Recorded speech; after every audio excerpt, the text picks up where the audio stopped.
Godātie vēlētāji, esmu Sandis Kalniņš, jūsu izvēles kandidāts Siguldas novada pašvaldības vēlēšanās. Mūsu ģimenei, sievai un 3 bērniem, jau vairāk kā 11 gadus Sigulda ir mājas. Var teikt, ka tā bija viena liktenīga vēlēšanās pirms 25 gadiem Gleznotāju kalnā. Siguldu izvēlējāmies, jo pilsēta paver plašas iespējas ģimenēm ar bērniem. Bērnu dārzi, skolas, vispusīgas iespējas nodarboties ar sportu, izvēlēties kultūru vai vienkārši aktīvu dzīvesveidu dabā. Vecākais dēls Dāvis nokļuva sporta skolā, distanču slēpošanā no 1. klases un jau nes Latvijas vārdu Eiropā ar panākumiem. Siguldas novada kultūra telpa ir bagāta ar dejām, dziesmām, folkloru, teātriem, dažādiem skaņu ansambļiem, daļamatniekiem un talantīgiem cilvēkiem. Sigulda mums visiem asociējas ar olimpiskajiem sasniegumiem, skeletonā, kamaniņu sportā, bobslejā. Ir arī citi sporta veidi – spēles, vieglatlētika, kas prasa ne tikai zāles un laukumus, bet arī kvalificētu un motivētu sporta skolotāju un treneru darbu. Tāpēc pašvaldībā jābūt cilvēkiem, kas ne tikai māk pārdalīt un sadalīt, bet māk arī saskatīt jaunos talantus sportā, kultūrā, izglītībā. Mana pieredze, atbalstot dēlus panākumiem, ļauj saskatīt jaunos talantus, saprast viņu vajadzības, saprast nepieciešamo katrā izaugsmes posmā. Talantu pirmie atbalstītāji ir ģimenes, tad sporta skolotāji un treneri. Katrs šis atbalsta punkts ir svarīgs un novērtējams. Izglītība ir panākuma atslēga ģimenei, pilsētai, novadam un visai Latvijai. Skola nav un nevar būt tikai nosaukums pašvaldības izmaksu ailītē.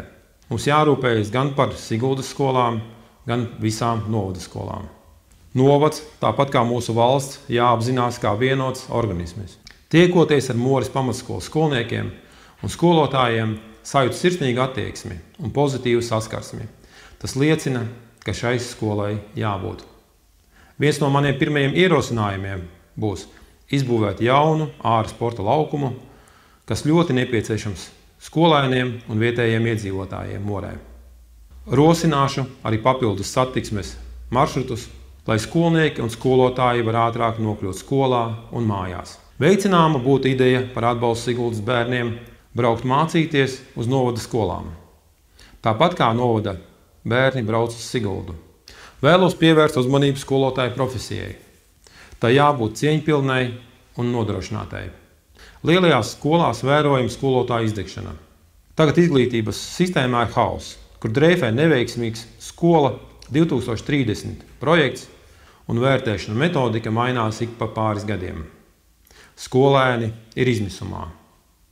Tāpēc pašvaldībai jābūt proaktīvai, risināt šīs radušās problēmas. Sigulda ir piemērota vieta ārstniecības un veselības profilakses uzņēmējdarbībai. Šeit ir liels potenciāls. Siguldas slimnīcā pagājušā gadā dzemdību nodaļā pieņemtas 672 dzemdības. Tas ir svētīgi un iepriecinoši. Siguldas pilsētas sporta zāļu un laukumu infrastruktūra ir pārslogota. Liels trūkums Siguldai ir tas, ka nav stadiona ar olimpisko 400 metru apli. Ar iespēju rīkot Latvijas un starptautiskā mēroga vieglatlētikas sacensības. Tā būtu iespēja arī futbola attīstībai, kur rīkot nacionāla mēroga spēles. Tas būtu solis Siguldas futbola sabiedrības attīstībā. Un ar laiku pat izveidot savu pilsētas komandu. Apvienojot šo visu kopā, mēs varam radīt augstākā līmeņa vidi sportistiem. Tās ir papildus darba vietas un sabalansēta sporta zāļu noslodze. Šāda mēroga projektam vajag pašvaldībā pieredzējušus un enerģiskus cilvēkus, kas to var sasniegt. Siguldas sports un sabiedrība ir to pelnījusi. Ieguvēji būs visi. Mīļie vēlētāji, esiet visi aicināti balsot par Latvijas atzimšanas partiju 7. sarakstu Siguldas novadā.